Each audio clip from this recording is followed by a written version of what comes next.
Hi, everybody. Welcome back to Living to Do review of Married at First Sight. Season 13, Episode 15, Memory Lane and a Dirty Little Secret. I want to thank you all for stopping by, and I would like to ask if you would please subscribe to this channel and like and share with your friends. I would really appreciate it, and I thank you in advance. Let's get started. Let's talk about Gil and Mirla first. In this episode, they're going down memory lane. They're showing each other a piece of their past. A lot of times they go to a person's house, or they'll do an activity that their spouse had done before meeting their mate. So the first one was Gil and Mirla. And Gil takes Mirla to his childhood home. It was an apartment building. In fact, it was the apartment building where his dad was shot and killed. When the robbers came in the house, apparently Gil's father was behind a closed door. They shot through the door, and they shot Gil's father in the neck. As he was telling the story, it just seemed like at first Mirla was a little nonchalant, and that was like very an emotional story, and she didn't seem to have really any feelings towards it. So it seemed like, because she didn't like reach out to him, she didn't hug him or console him in any way. Not any need consoling, but just a sympathy pat or whatever. But later we see tears in her eyes. But it's interesting. She's always touching him. And in this touching moment, she didn't touch him. I don't know. It would be a little strange knowing how she is affectionate towards him now. But they walk away from that. Mirla shows Gil a piece of her past, which is volleyball. She took him to a park where they played one-on-one volleyball. She wore her volleyball jersey from high school. It still fits her, which is good. Good for you, Mirla. Now, I don't know if Gil did not know he was playing, because he wasn't dressed to play. He was wearing tight clothes, pants that were too tight to be playing volleyball. They were too tight anyway, but they were too tight to play volleyball. But Gil, he played the game with effort. He was going for those balls. I thought his pants would split, but it didn't, or so they didn't tell us that. But they were just too tight to play that game. They sit down and talk, and Mirla talks a little bit about her past, her upbringing. She's one of, I think there's 4 kids total in her family. I think she has 2 sisters and a brother. She shows Gil on her phone a picture of a house that she used to live in. And she describes it as, I think it was 1-room house. She called it her little consista, something like that was a Spanish word. It means little house. But she said it with fondness. She didn't say it with embarrassment. She mentioned how they worked hard. Their mother worked hard to get them to where they are now. And I think she's just proud in comparison of where she is now and where she comes from, which is okay. Later, they meet with Dr. Pepper. She shows up, and she knocks on their door, and sober Mirla answers the door. They talk, the 3 of them talk, and Dr. Pepper mentions negative Nancy and how to solve that. And Gil says with optimism, Mirla thinks she's just venting, but Gil wants her to be mindful of how she vents and how it makes others feel, how it changes the mood. Mirla seems like she is open to working on that, which is great. She's always seems receptive to other people's ideas or critique of her. She doesn't seem defensive in any way.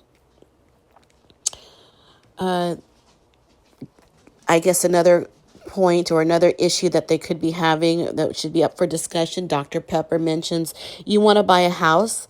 How much do you want to put down for the house and kids? Mirla says they want to put 20% down, a 20% down payment. And she's going to also need enough money for a child. When they have a child, they're going to need a nanny, and they're going to need all of that at the same time. Gil, that sounds good to Gil, but he doesn't want to, he wants her to tone down the shopping. And Mirla asks why. She doesn't want to compromise her lifestyle for her marriage. So that's something we're going to have to see. That's going to be a problem for Gil. I think he doesn't make as much as her. And I think he thinks of that as excessive spending when it can be saved for a house. I don't know. He didn't say, but I don't know if he wants her to put down more than him because she makes more. And I don't know if that's fair or is it. But that seems to be an issue in Gil's eyes. So we'll have to see. I think next week they'll talk about it more, their money issues, because that could really make or break a marriage. A lot of times that's the issue that will drive someone to divorce.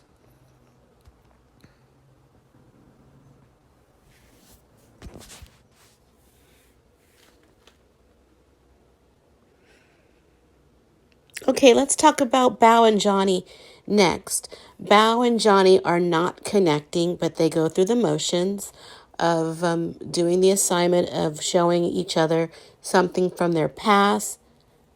Johnny shows Bao his childhood home.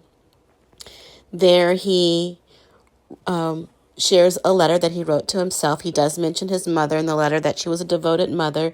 He mentions his father, and he tells him to forgive his father. After he reads his letter, Bao says, how does that feel? Good? He says it feels good to share, which is good. Now, Johnny tells the story about his father making one last-ditch effort to get the family back together.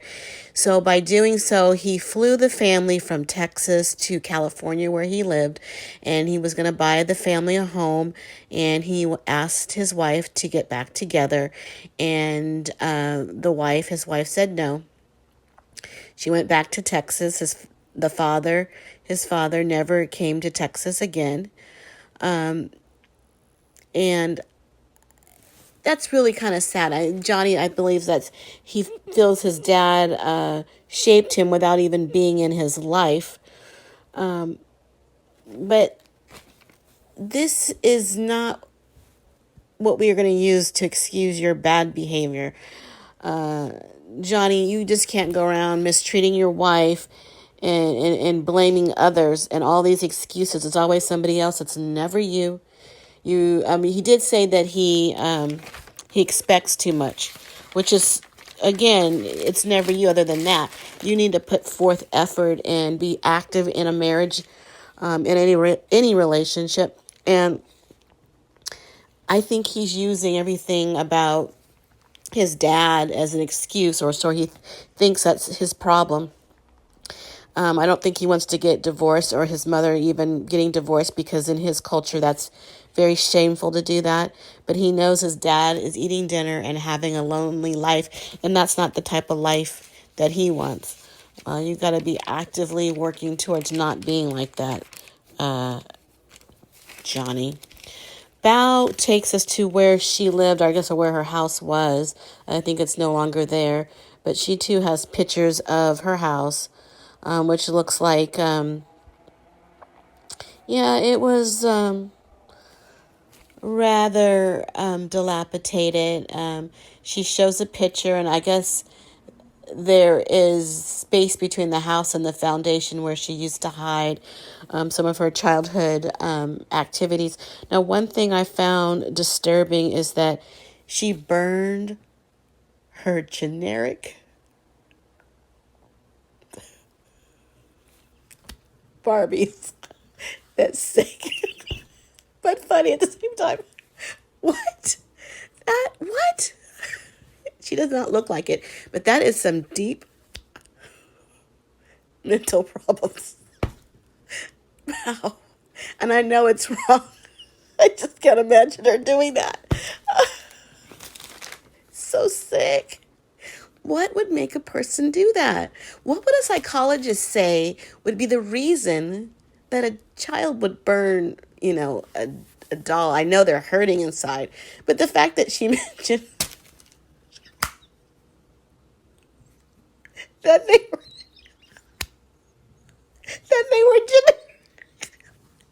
generic is killing me.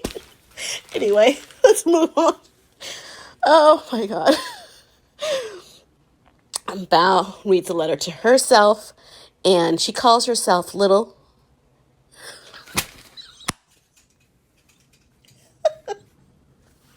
Bean Bao.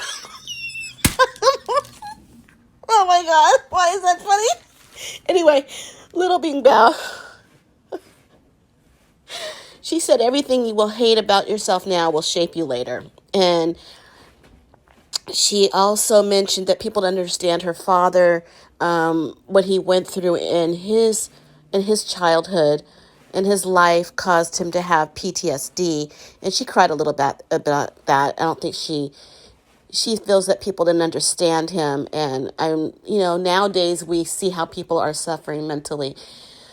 Back then, we just tell people you get over it or whatever. So I'm sure that was a struggle for her father. I think he lost everything, and to raise a family, how he might have felt like a loser, which was sad. And I think Bao just kind of had a little heart.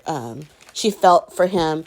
They did struggle in her parents' marriage, but ultimately now today they're doing really good, and she believes the struggle helped them be great partners later in life.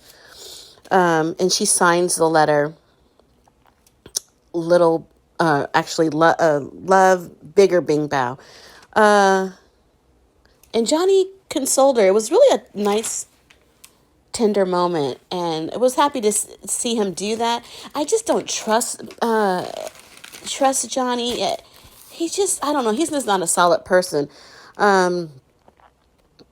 I see why maybe Bao is committed, even at first when she was dealing with all the problems with Johnny.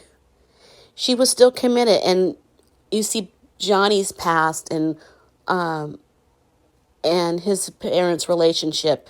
They're separated, and you see Johnny as a runner, actually mirroring what he saw in his childhood. Now, Dr. Pepper talks to Johnny and Bao. And in this conversation with Dr. Pepper, Johnny tells Dr. Pepper, with Bao sitting right next to him, that he had a conversation with Bao's friend, Sarah. Sarah said some disparaging things about Bao. She said that Bao is a controlling person, that she breaks down people, and then she breaks them down so much that they have to lean on her, and then she builds them back up in the image that she wants them to be. I haven't seen that from Bao, but I've seen that from Johnny. You broke down Bao so much, and you wanted to mold her in exactly what you wanted. So I don't know if Bao has done that in the past. I don't know what Sarah really said, but what you said, Sarah said, is exactly what you're doing to Bao. And I don't know why you don't see that. You're the one breaking her down. I don't see her breaking you down. With all your complaining, she has to be this way, she has to be that way. The way you get upset, you're shouting in another room. These are what mechanisms to break people down, to make people feel self-conscious, to make people feel intimidated in some cases. And then you come in and you build them back up the way you want them to be. You were the one doing that. I didn't see any evidence of Bao doing that. You might be just telling on yourself. With this story, Bao was totally blindsided. Why can't he ever tell Bao these things in private? I mean, you're already mean to her, but you do make a scene when people are in your homes, professionals. I know they're helping you, but you always come out with terrible things to say at that moment. Like you could have discussed this with Bao beforehand, but you blindsided her with this in front of Dr. Pepper. You did the same thing with Pastor Cal, telling her she wasn't attracted to be married to anybody else. First time she's hearing it is with a professional, and maybe that's good to be but you're always doing that. You're always doing that. And I don't really think Bao is that bad to complain so much the way you do about her. Johnny, after they had the visit, Johnny leaves to go home to his house, and he says goodnight, and Bao says good. She goes, now she can go back into her yoga pants. You do that, Bao, because he just isn't worth it. No, that was the miss.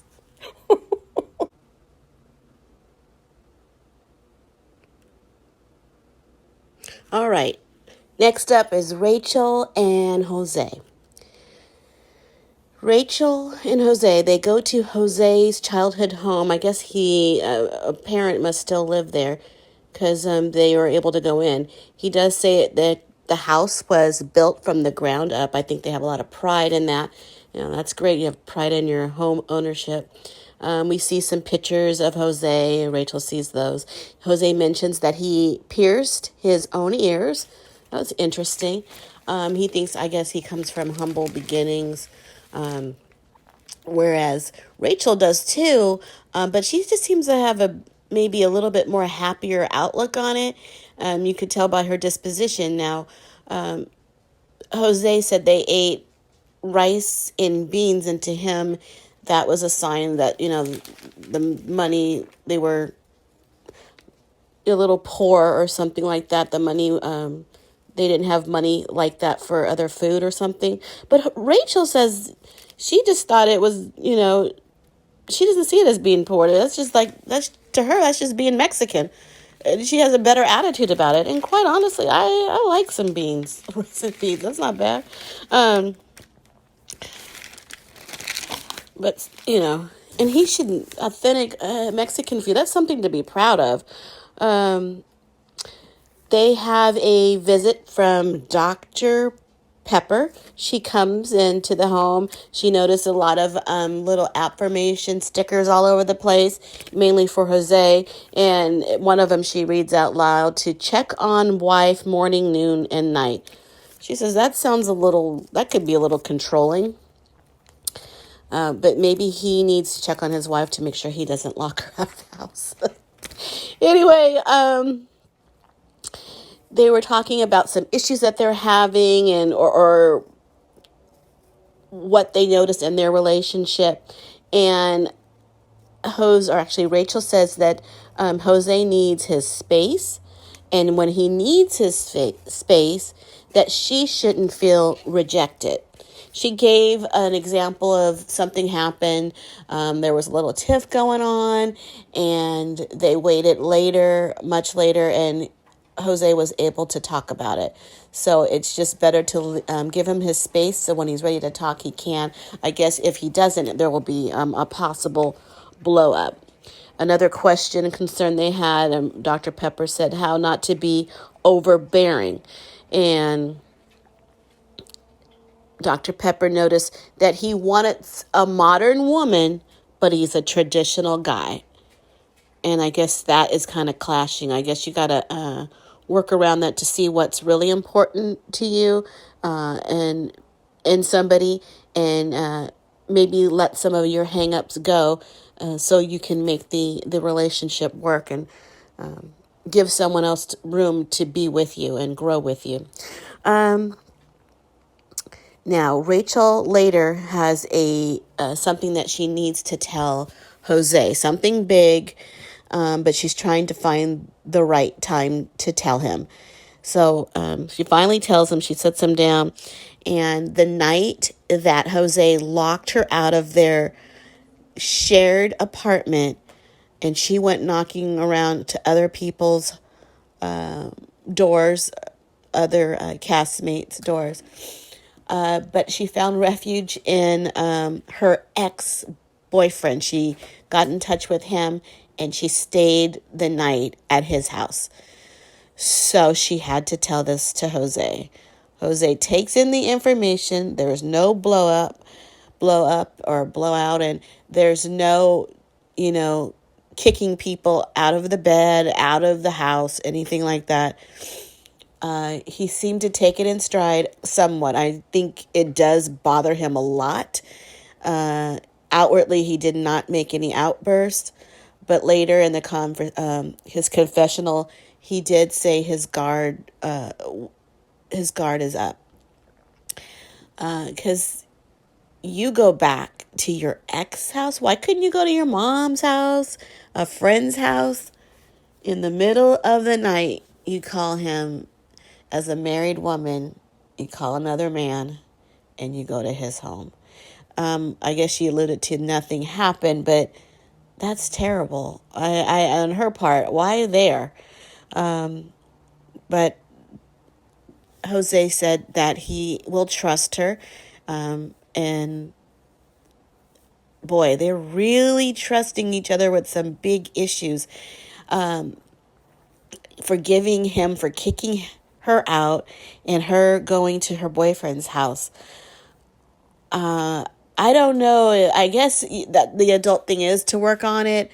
But those are really two big things that to come back from. It just seems like, are they really adulting and making this work, or is there a lot of insecurities that are keeping you together?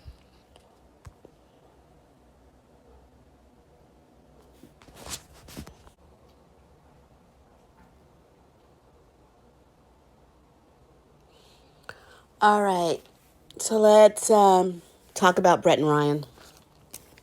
Brett and Ryan go fishing. Brett noticed that when Ryan is in his element, he's more enjoyable. He seemed a little bit more outgoing, too, when he's out there taking her fishing. They talk about their parents. Brett's parents got along pretty well. And we saw that, too. Ryan's parents are there together. I don't know. They don't talk about emotions. They're, real, country like that, and traditional and old school, really, where they just keep everything inside. And Brian looks like it. They share their letters to themselves, and that they wrote about themselves or to their younger self. Brett said,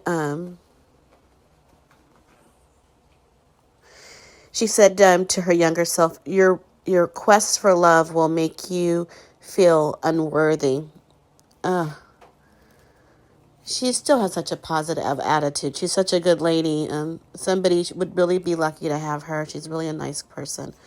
Ryan wrote to himself that 2019 was an unconsolable year. That's where he lost his best friend in a work accident.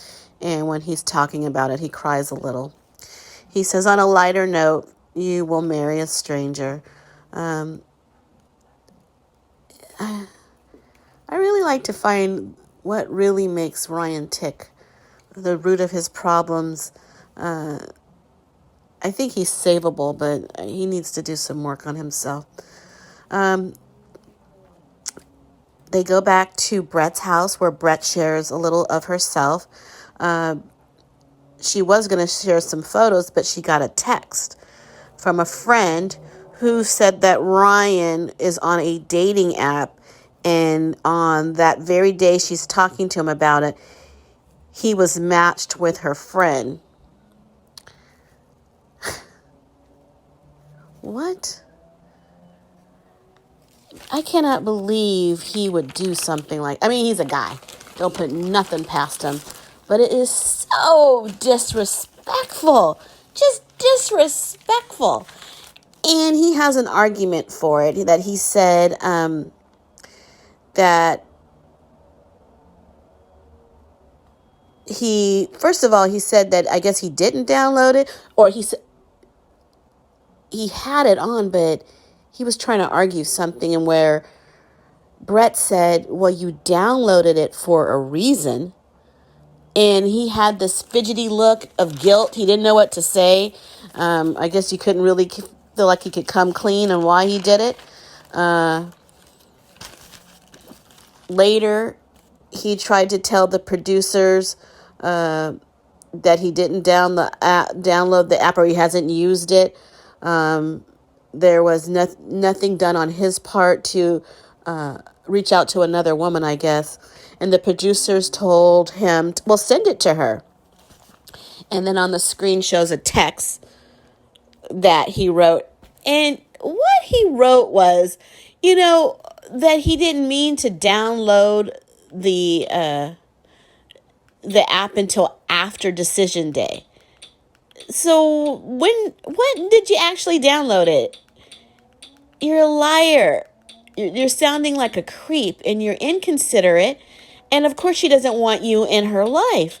And all the women who are on that app, or the people that will meet him in, days or years to come, know what kind of person he is. We have the proof is in the pudding. We have all this evidence on what kind of person he is and how he would do something like that. Even could be well in a marriage with this man, and then he'd be on a dating app. Ryan, it's unforgivable. And you did the right thing. Just get up, walk out the door, and let's hope we don't see much more of you. You're awful, simply awful.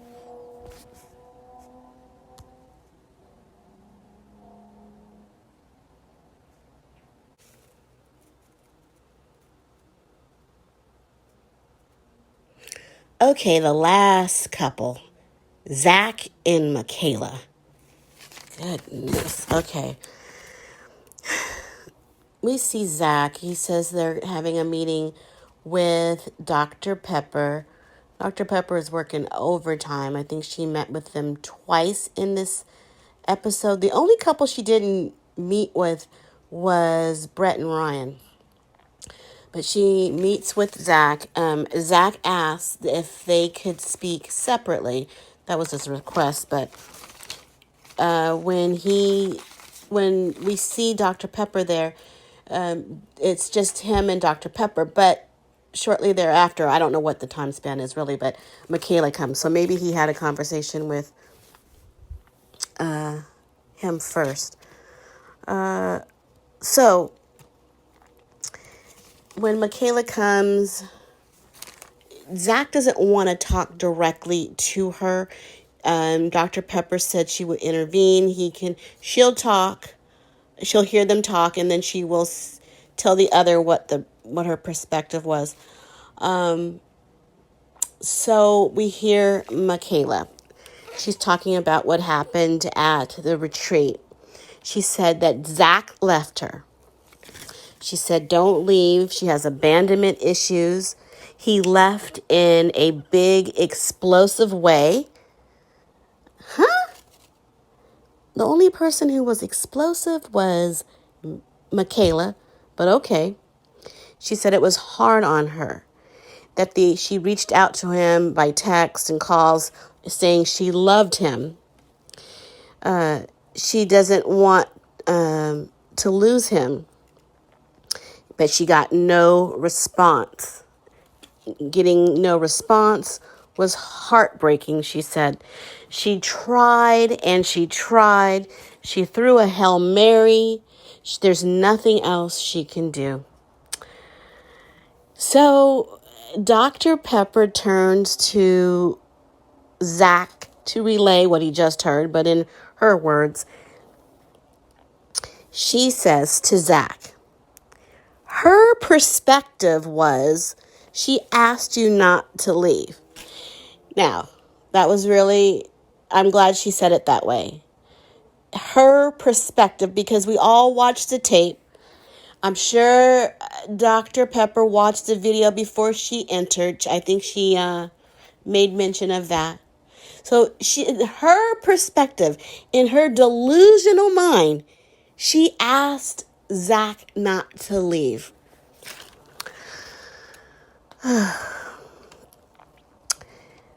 Michaela is just lying. Everybody knows she's lying, but you know what? I guess in that field of work, you're going to get liars. Even when you know they're lying, you let them lie. You probably let them lie to see where they're going to go with it. But does Michaela not know she's being videotaped? There's video, girl. You can't lie about this. You look ridiculous.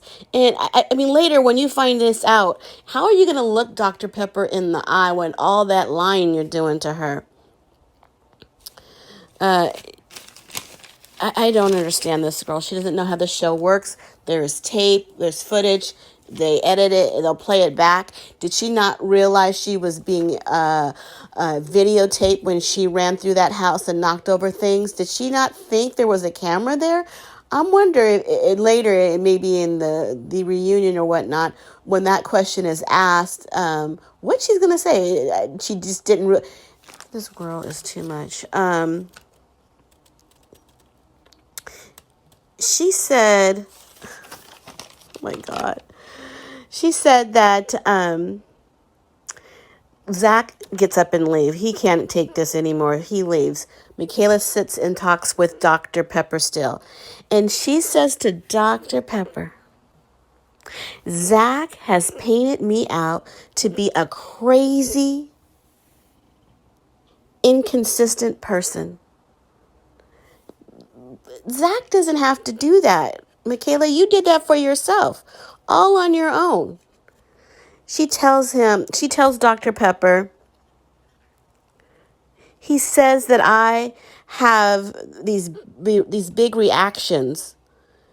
He doesn't have to say that, Michaela. We can see it. She goes on to say, he has no evidence of me acting in a bad way to him. So she said to him, but the evidence Mavs has, Married at First Sight has all the evidence on videotape for all America to see. I just don't understand that. She said that she had a panic attack. Then they showed footage of her just wrecking the joint. But that's a panic attack? That is not a panic attack. They had another meeting with Dr. Pepper, a meeting that Zach called. I don't know why he's calling these meetings. It's a closure meeting with Zach, Dr. Pepper, and Michaela. Michaela is saying that she fought for the marriage. I don't know why she says that. Maybe in her way she did. She was in it. She fought for the marriage. Her passion must have got misconstrued. Yeah. Dr. Pepper asked if they ever had affirmations for one another. Zach answers. He says yes, mostly positive. During this whole time in the meeting, they're sitting on a couch, and Michaela's looking directly at Dr. Pepper. She won't look at Zach. She's acting like a child sitting there looking straight ahead, looking real childish.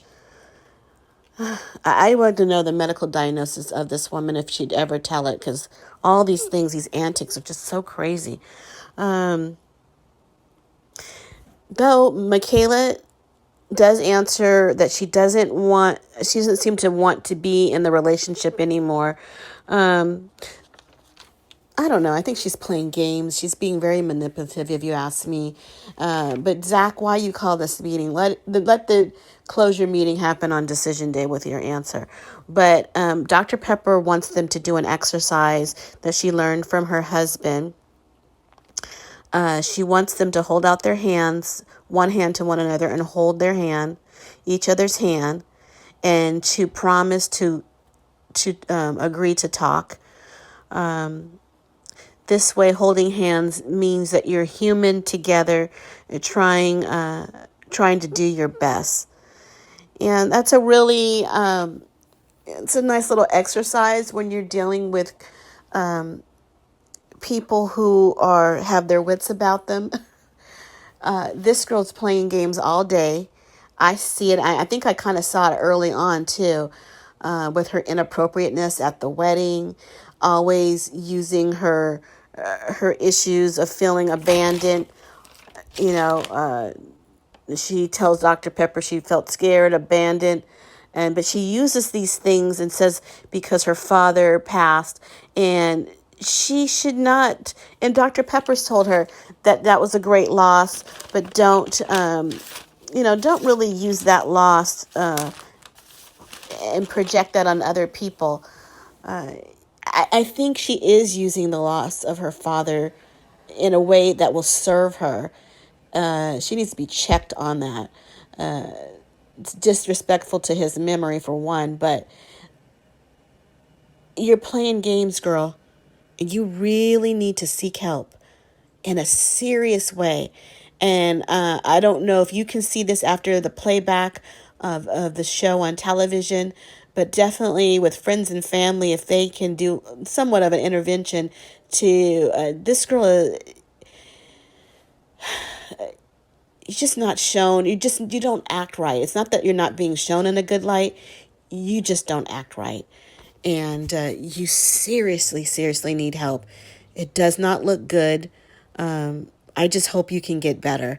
I hope you won't have a marriage out of this experiment, but maybe you can seek help and be a better person.